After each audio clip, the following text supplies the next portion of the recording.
Hello, everyone. Welcome back to Real Talks One podcast. So, we are going to discuss this new development that we have seen, whereby Amazon has sent cease and desist letter to Perplexity. As we know, Perplexity is has built their recently. I covered about their agentic browser Comet. In fact, OpenAI also came out with their Atlas browser. Point to be noted is Amazon has recently done a $30 billion deal with OpenAI. So all these things are in perspective before we get dive deep into exactly what the issue is and what is at stake. So if you think about it, you know the what basically the issue here is that the agentic browser that the Perplexity has, it can essentially shop on Amazon on your behalf. So you can basically be on the browser, make some initial requests, and the backend basically the Comet browser will use its agents to basically search the products, do the shopping comparison, shipping, and then basically go ahead and basically buy directly on Amazon.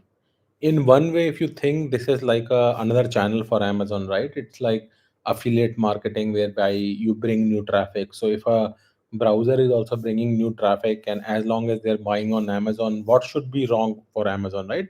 In fact, they are selling more product, right? It is even better if it is coming from a new channel. That means they're getting new customers, they're making more sales. So what is wrong in this, right? This is like really good. I think the real crux here is that while Amazon also runs its ad on Google and other kind of affiliate marketing programs, but they are in partnership. So whenever an affiliate brings traffic to Amazon, or if somebody converts on Amazon, in fact, Amazon has to pay those affiliates or other search engines who bring in traffic to Amazon. So if you think it from that perspective, this is exactly what Comet browser is also doing. It is in fact bringing in more buying customers to Amazon, and they are in fact buying on Amazon. So technically, Amazon should be the one paying them, not basically challenging them to basically stop their agentic workflows on Amazon. So when I kind of tried to understand this completely, what I found out was that an agent is clever. You cannot show an ad or anything like that to agent, because agent works at an API level. So any kind of distractions, advertisements, recommendations that you used to show as user, like when a person is basically doing the shopping, made sense. But to an agent, there is hardly anything you could basically be doing. So agent can directly come to the amazon.com and essentially use its APIs to look specifically for the product it is looking at. So it basically bypasses all your recommendation systems, all your advertising systems, and directly does the shopping and basically goes back. Now, while it still generates revenue for Amazon because it is buying a product on Amazon, which is good for Amazon, it is making more sales. But on the contrary, it is basically cannibalizing their advertising business and the recommendation business. Uh, Now one can understand that even if it cannibalizes like the advertising business and the recommendation business, what is the big deal? Well, the big deal is it is also cannibalizing the Rufus agent that Amazon already has on its website, that allows you to do smart shopping. It's like a shopping agent, right? That Amazon has. So ideally, Amazon would have wanted that the Comet agent should talk to the Rufus, which is the Amazon's shopping agent, and it should be the Rufus that should be actually doing the shopping for the customer, so that they can control exactly how this workflow kind of goes, what kind of decision making happens, etc. Right now, Amazon is just seeing the last mile of the problem, which is the this item has been purchased, but what went into decision making of why this item was purchased, what are the different steps that it took before purchasing this decision, is completely unknown to Amazon. So that's the data Amazon wants, and that is why they are basically pushing back Perplexity. And on the meanwhile, Perplexity is counter basically, putting allegations on Amazon that they're bullying because there is a big company. They want to keep it behind a walled garden. So I think it's an interesting perspective, and unless we really understand technology and how the law works, it will be very difficult to understand who is right or who is wrong.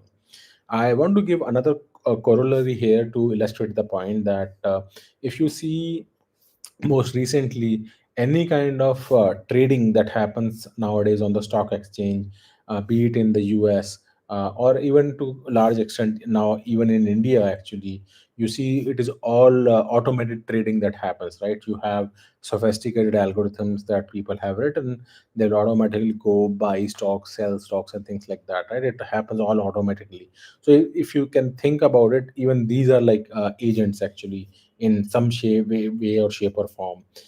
They may not be like AI agents as such, but they are agents nonetheless, high frequency trading agents or trading desk agents and things like that. Right, and here there is no problem. The reason for that is that the exchange is a independent, like a marketplace actually.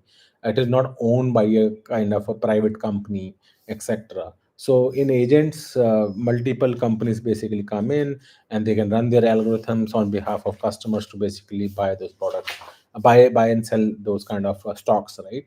So they can do that. Similarly, you would assume that I should be able to do the same thing on, let's say, Walmart or Amazon or Flipkart or eBay, any kind of such marketplace. Unfortunately, any of these marketplace platforms are actually private companies. So you have to basically work in the ambit of compliance and regulations that these specific companies have made. If you are to go on Amazon and say my agent is going to buy on my behalf, then Amazon policies should allow that you can use like a bot to basically do shopping on behalf. And Maybe in a normal sense, maybe Walmart might have agreed, maybe Target and other kind of retailers might have agreed, but Amazon particularly declines that. Maybe they're looking for a like a partnership with Perplexity AI, Perplexity AI, or they are hoping that some kind of a deal, revenue sharing would be there. Even though beneficiary is still Amazon because it is the product being bought on Amazon, right? So technically Amazon should be giving the lead generation and conversion fees to Perplexity. But I think the longer term game here is about control, like how decision making is happening, what are the various steps that are being taken care before a buying decision has been made. That's the data Amazon really wants. And then they also do not want to cannibalize their uh, advertising and recommendation business, because guess what, this is a major disruption for them. And not only for Amazon, maybe Amazon has recognized this much quicker. Maybe it is the same case for Walmart, Flipkart, eBay, and bunch of other companies who have completely built their business around advertising and recommendation, right? uh, and they have been all making basically tons of money using the search recommendation systems, and as well as advertising. In fact, Amazon is now the third largest advertising business in the whole world after Google and Meta respectively. So it's a big deal actually, and that is why I think they are doing this thing. But I hope over a period of time, it's very difficult to tell exactly how this will play out. But I think because Amazon is a private company, they can sue somebody if they come to their website and try to do certain different things. And Most likely this will result into some kind of a compromise whereby Perplexity and Amazon basically tie hands together. Amazon has already tied hands with OpenAI, so I don't know if they'll do that with the Perplexity also. But it would make zero sense if such a large browser that exists, if suppose a Perplexity browser Comet takes up and becomes a big browser, then I don't think Amazon will be in the right mind to stop a browser to basically do transactions on Amazon. So only time will tell how this will play out. But from a legal point of view, I think Amazon has the rights to reject, accept any incoming requests that are coming in. But then this was the same challenge like all the other publishers used to be having when all these AI companies were training their models, wherein they were ingesting data, publicly available data, and all those companies are also suing these all these AI companies, be it OpenAI or others. So that kind of case is also there. I've made couple of podcasts there as well, where New York Times, etc., were suing OpenAI. But apparently here first time it has happened, the big tech player is challenging another startup that you are basically using your browsers on my data, and I'll be safeguarding them behind a kind of a wall garden. So if you remember, just a couple of weeks back, I did make a podcast around both the Atlas browser and the Comet browser that these OpenAI and Perplexity had just recently launched. And I did mention that, so far, question was mostly around like agents and bots, question answer agents, and it seemed that they are not going to create a lot of value. But the moment they stepped into the browser world, immediately the landscape changed, and I thought that this is going to be a new arena for generative AI companies to fight around, and this is a great next step. Um, and you already see the repercussions of that. Existing businesses are trying to feeling threatened with this because their existing monopolies are going to be challenged and disrupted. So I think we still need to see how basically US courts basically operate in this area, whether they allow Perplexity to continue to do, or Perplexity partners with Amazon to find another way. Only time will tell. But these wars are going to heat up, and actually, if you see, it's a big existential threat for their advertising, recommendation, and search business. If an agent can directly basically shop on Amazon or eBay, Walmart, and other such kind of companies. So I think generative AI is not only going to topple a lot of jobs, but they are also going to topple a lot of businesses, even the businesses as they exist right now. Earlier, there were a lot of questions around search, right?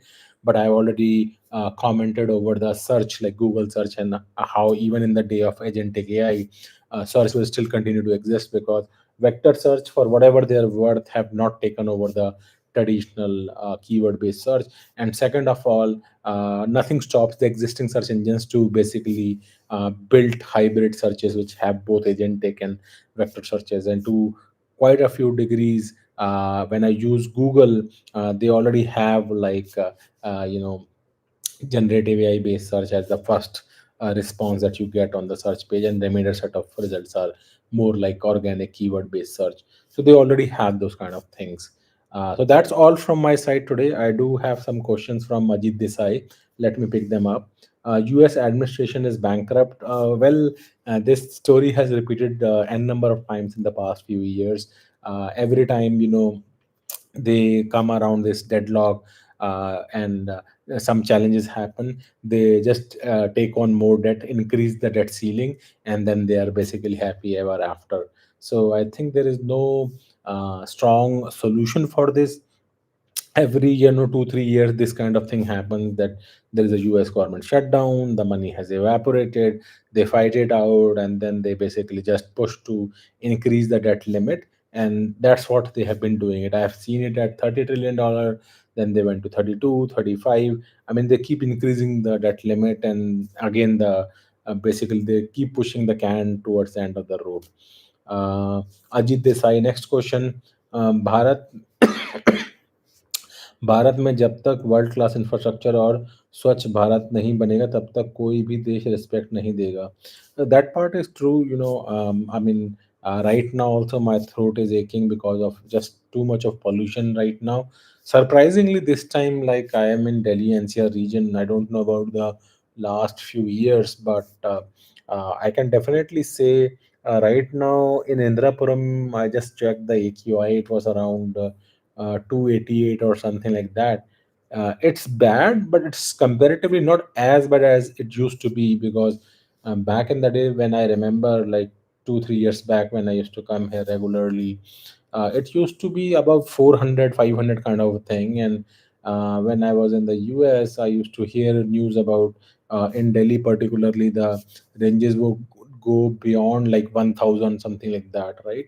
So this time of the year, surprisingly, I don't know government has done anything specific here or not, but the weather patterns have changed in such a way that like the pollution that used to get accumulated due to high pressure area here in the Delhi northern, basically Gangetic Plains region, is not that intense this time around. While it is still bad, like 288 is like really bad, but I remember back in the day it used to be more than, in Indrapuram itself, when I used to visit, it used to be more than 400, 500, something like that. So from that perspective, it is good. But yeah, you are right. Things are pretty bad. It's just too much of pollution. And only today I felt a little bit chilly when I was leaving my son at the school. But other days when I bring him back from school, etc., in the afternoon, it becomes so hot. In fact, I start perspiring. So even though we are in November technically, which is the winter season, it doesn't feel like one. It's not at all cold actually. It's like very normal. I mean, see, I'm wearing half t-shirts and things like that even now. So if there are any other questions, I'm happy to answer them. But not, then please like, share, and subscribe. I try to invest time in understanding some kind of changes that are happening in the AI world, technology world, and business world. I think this specific topic is of utmost interest because this is going to define how businesses are run, especially within the e-commerce space. How agentic AI can disrupt these businesses. This is a classic example of that. So it was very important for me to cover this topic and share with all of you as to what is exactly happening. And agentic AI is now not limited just to workflows and automation and improvement, but it has directly attacked the commerce business, which is significant, right? E-commerce is a very, very significant business.